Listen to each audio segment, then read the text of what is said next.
Today, our topic of discussion is going to be gluconeogenesis. Gluconeogenesis is basically a process by which we can get back glucose from a non-carbohydrate source, or rather a non-glucose source, be it a lactate, acetyl-CoA, or fatty acids, amino acids, and so on. This process of gluconeogenesis mostly takes place in the liver and in some extent to the renal cortex, but it predominantly takes place in the liver. So, unlike the process of glycolysis, which takes place in the cytoplasm of a cell, the gluconeogenic pathway occurs in mitochondria or in the endoplasmic reticulum, accompanied by the cytoplasm. So, let's first come to the what is the gluconeogenic pathway. So the gluconeogenic pathway is basically required for those steps of glycolysis, as I have already told that it's just the reverse of glycolysis. So the we need to bypass the steps of glycolysis which are irreversible. As we have discussed in the earlier lectures that the three reactions of glycolysis, reaction 1, 3, 10, reaction 1 being catalyzed by hexokinase, which converts glucose to glucose 6-phosphate. This is a step which is irreversible. Fructose to fructose 6-phosphate. This step is also irreversible. This occurs by the enzyme phosphofructokinase 1. This occurs by hexokinase. And the last step which converts PEP to pyruvate by pyruvate kinase. These three steps are the steps which are the irreversible equations, or rather reactions of the glycolysis process. So when we are telling that it's the reverse of glycolysis, therefore we have to have some other mechanism to bypass these pathways, because these pathways are not reversible like the other reactions of the glycolytic pathway. So for first, now let's come into this step, conversion of pyruvate to PEP. The conversion of pyruvate to PEP is basically this reaction primarily occurs in the mitochondria. So this step, this single step which occurs in the glycolysis procedure in the gluconeogenic cycle, has to undergo two reactions. In one reaction, we will have pyruvate, which is acted upon by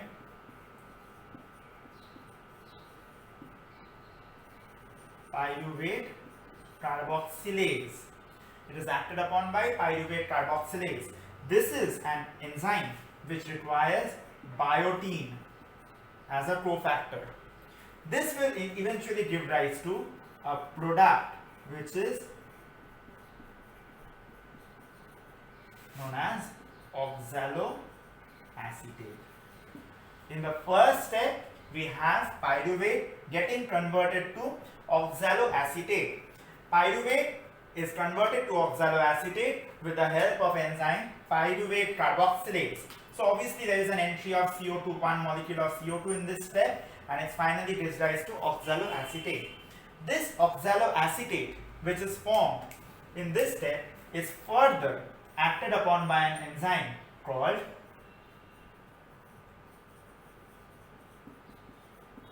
PEP carboxykinase. It is acted upon by enzyme called PEP carboxykinase, which converts this oxaloacetate to molecule phosphenol pyruvate.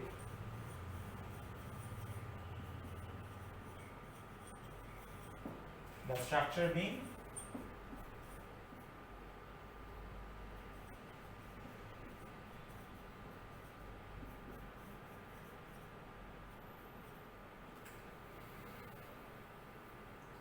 this is PEP.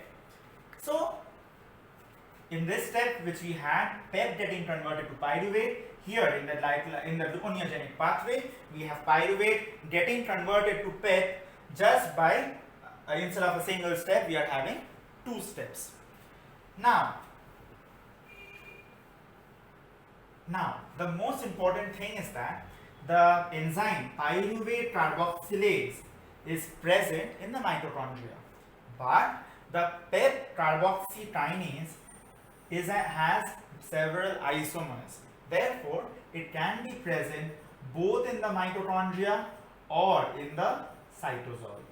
So, if the mitochondrial enzyme is present, then it's fantastic. So, the reaction will proceed. If the PEP carboxy kinase is not present in the mitochondria, then it has to undergo a different process. If this PEP carboxy kinase is not present, then this oxaloacetate is basically impermeable. Oxaloacetate cannot come out to the cytosol because the mitochondrial membrane is impermeable to oxaloacetate. So, oxaloacetate needs to be acted upon by malate dehydrogenase to convert it to malate. So, oxaloacetate gets converted to malate. So, let's not write it here and let's draw it here. So, we are acted upon by malate dehydrogenase. It will give rise to malate.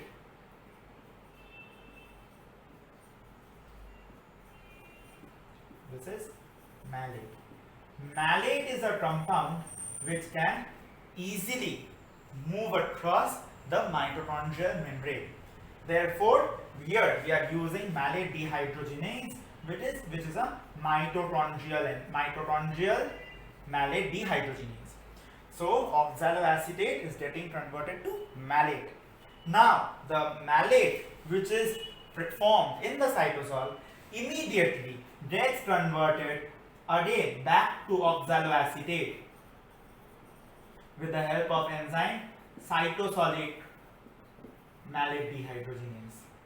Once this oxaloacetate is formed, as we have already discussed, it's a case where we have PEP carboxy kinase in the cytosol. Therefore, it will undergo a reaction to form the phosphenol pyruvate immediately.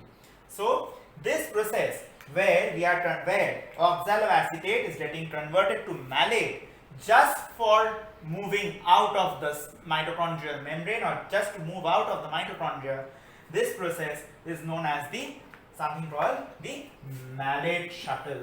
It is called the malate shuttle. Shuttle is a word which is used for bypassing a pathway. So this malate shuttle is a reaction. Malate shuttle is a step where just by converting oxaloacetate to malate, we are pushing the malate out of the mitochondrial membrane. So this is all about the first, the last step of the lipolysis and the first step of the gluconeogenic pathway. Now, this is the first reaction, which is the first reaction, which is the irreversible step of lipolysis. Now, coming to the energetics of the reactions. This reaction here in this step, we have got in this step, we have got a 1 GDP molecule which is getting converted to GDP plus PI. Here we have a GTP molecule which is getting converted to GDP plus PI. So this is what we have to know overall from the first reaction. Coming to the second reaction, which is the fructose to fructose 6-phosphate reaction carried out by phosphofructokinase 1 in the case of lipolysis, and this step is directly carried out by an enzyme called fructose 1,6-bisphosphatase. This A's word is mean that we are cleaving some bond. So we are converting fructose sorry, 6-phosphate fructose 1,6-bisphosphate. So we are giving fructose 1,6-bisphosphatase, which will convert fructose 1,6-phosphate to fructose 6-phosphate. So this fructose 1,6-bisphosphatase is a very important enzyme at the same time for the second irreversible step of the glycolysis, and the second step of the gluconeogenic pathway, where we are using fructose 1,6-bisphosphatase. And the last one, or the last step and the first step of the glycolytic pathway, here we use an enzyme called glucose 6-phosphatase, which converts glucose 6-phosphate back to glucose, and thereby we get back the molecule which is glucose. So we use glucose 6-phosphatase, but this glucose 6-phosphatase is primarily present in the endoplasmic reticulum.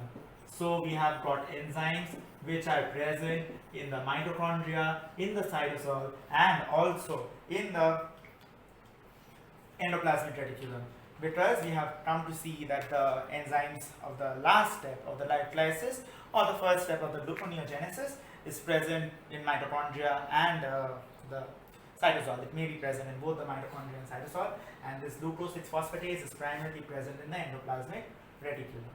So this is the reactions of the gluconeogenic pathway. Now, the energetics of gluconeogenic pathway. Here in gluconeogenesis, basically there is no formation. This is actually gluconeogenesis is actually a anabolic pathway. This reaction occurs when in our diet glucose is less, when we are going through starvation, where we are fasting, where there is lack of glucose in our body, then only this gluconeogenic pathway will occur. So it's an anabolic reaction. So here in this step, we do not generate any ATP molecule. In place of that, we lose 6 ATP molecules. We are losing 6 molecules of ATP by performing the process of gluconeogenesis. So it is an anabolic process. It is using up 6 molecules of ATP, which was previously means it's just a wastage of energy. But actually, this process takes place just to maintain the serum concentration of blood glucose, because the body cannot tolerate a fall in blood glucose level, because then if the blood glucose level falls, it can lead to life-threatening situations leading to hypoglycemia. So the body has some mechanism to lead to the process of gluconeogenesis. So it's an anabolic process. It is a loss of 6 molecules of ATP. So what are the various substrates for gluconeogenesis? We have told it is a process of formation of glucose from various non-carbohydrate sources. So what are the sources of non-carbohydrate? The various non-carbohydrate sources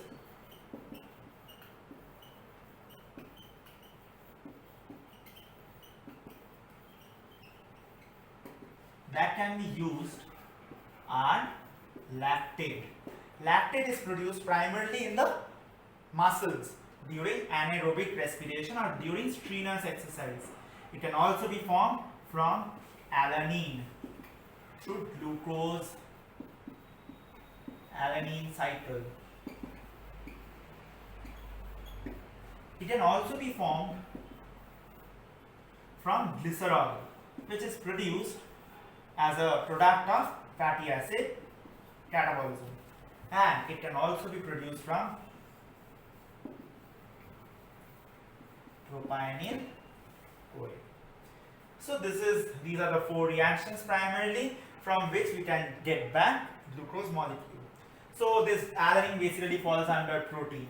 So any molecule which can get means any amino acid which can give alanine by a alanine aminotransferase reaction or any transamination reactions can ultimately enter this cycle. So that's completely fine with it.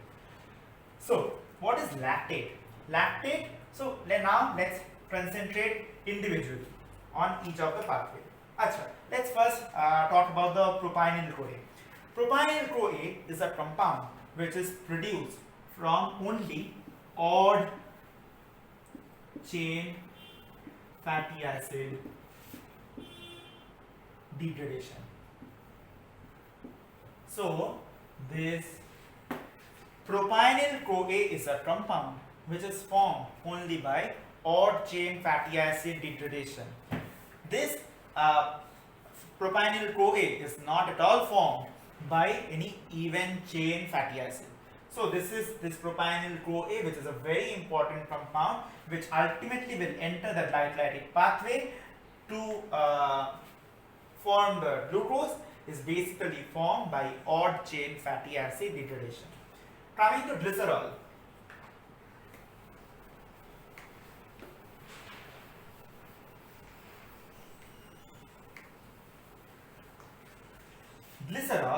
Glycerol, which is basically a product of, so this will form CH2OH, CHOH, CH2O, PO3, 2 minus. This is glycerol. It will be acted upon by glycerol kinase. Here ATP molecule will be converted to ADP plus Pi. It will give rise to glycerol 3-phosphate.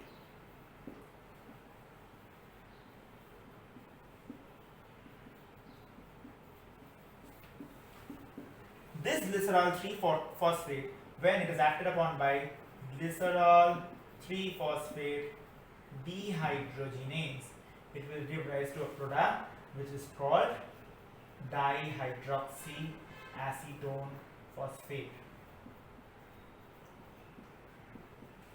It's leading to a product which is called the dihydroxyacetone phosphate or DHAP. This dihydroxyacetone phosphate, with the help of enzyme called triose phosphate isomerase, enters the pathway forming glyceraldehyde 3-phosphate. So glycerol, first acted upon by glycerol kinase, forms glycerol 3-phosphate. Glycerol 3-phosphate acted upon by glycerol 3-phosphate dehydrogenase gives dihydroxyacetone phosphate, which then acted upon by triose phosphate isomerase forms glyceraldehyde 3-phosphate, which is basically a glycolytic intermediate. So from this it can enter the normal process of gluconeogenesis, or it can enter the process of glycolysis. Either way. So this is the way where fatty acid biosynthesis, or rather fatty acid breakdown, is being linked to the glycolytic pathway. Coming to the alanine. Alanine can be converted to pyruvate with the help of enzyme called by a reaction which is called transamination reaction. So here we have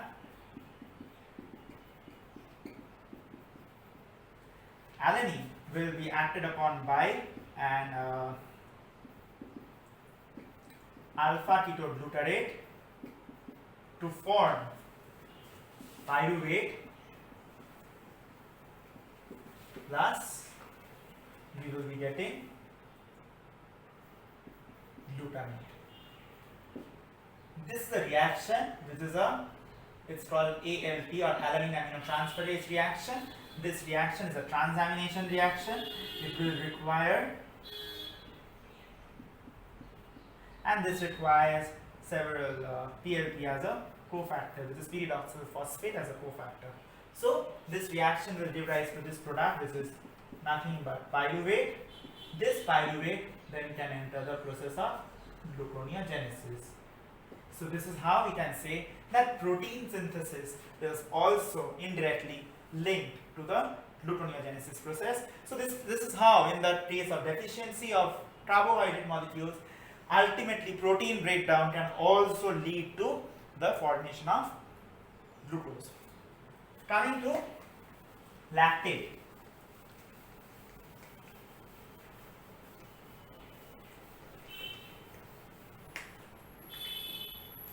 Lactate is produced during anaerobic respiration. Lactate is acted upon by enzyme lactate dehydrogenase. Here NADH molecule getting converted to NAD plus molecule. So this will give rise to pyruvate directly. It is a reversible reaction. So once we get back pyruvate in this step, it can directly enter the gluconeogenesis pathway. So this is how lactate, which is a product which is formed from the metabolism, or rather from the during the anaerobic respiration of muscles, finally can give rise to pyruvate, which is nothing but a gluconeogenic substrate. This entire process of gluconeogenesis is primarily dependent upon the concentration of insulin and glucagon. So when we have taken a meal filled with carbohydrate, when we have taken a meal full of carbohydrate, insulin production in our body increases. Similarly, glucagon secretion decreases. So when there is a meal full of carbohydrate which we have taken, so this ultimately will give rise to the glycolytic pathway. So this is a normal condition when we have no problem, we are completely well fed condition. The body undergoes the process of glycolytic pathway or glycolysis. So, but in the case of starvation, we see that the glucagon concentration increases and insulin concentration decreases. In this condition, to maintain the serum concentration level or blood concentration level to prevent hypoglycemia, the body enters the state, our body undergoes the process of gluconeogenesis, which can be derived from various non-carbohydrate sources, be it the proteins, the fats, and the lactic acid, propional CoA, whatever it may be, which we have already discussed previously. So this is the thing. So the main enzymes which is regulating this is the insulin glucagon ratio. Insulin is to glucagon ratio is the most important part. When insulin is to glucagon ratio is high, the body undergoes the process of glycolysis. When insulin is to glucagon ratio is low, the body undergoes the process of gluconeogenesis. So this is basically the thing of the gluconeogenesis. Now, the steps which we have discussed can be regulated just in an opposite manner as we have already discussed in the glycolysis pathway. So, the first step, which is the pyruvate carboxylase and PEP carboxykinase. This step is basically stimulated when there is increase in the acetyl CoA concentration, and subsequently it is also stimulated when there is ATP concentration is high. When ATP concentration is high, acetyl CoA concentration is also high, then only the pyruvate carboxylase and the PEP carboxykinase reaction is stimulated. This reaction is inhibited. It is inhibited when the cell has high glucose content and also when the AMP concentration is high, meaning the cell has got less amount of glucose. So when the AMP concentration is low. So high concentration of glucose will inhibit the PEP carboxykinase pathway and also AMP concentration. So these two are the factors which will basically regulate the pyruvate carboxylase and the pepcarboxykinase process. Then the enzyme which is fructose 1,6-bisphosphatase, this will be stimulated. Rather, this will be stimulated when there is a high amount of acetyl-CoA, and this will be inhibited when the cell has got very high concentration of AMP. And this reaction, for fructose 1,6-bisphosphate, this reaction basically can be inhibited by, rather be stimulated by high concentration of citrate. So this is a special way. It can be stimulated when there is a high concentration of citrate in the diet, as we know that citrate is basically a TCA cycle intermediate. It is basically a TCA cycle intermediate. So fructose 1,6-bisphosphate is stimulated when there is high concentration of citrate in the body or in the cell. Then this will be stimulated. And finally, we come to the other part, the last reaction, which is also the same thing, glucose 6-phosphate, glucose 6-phosphatase.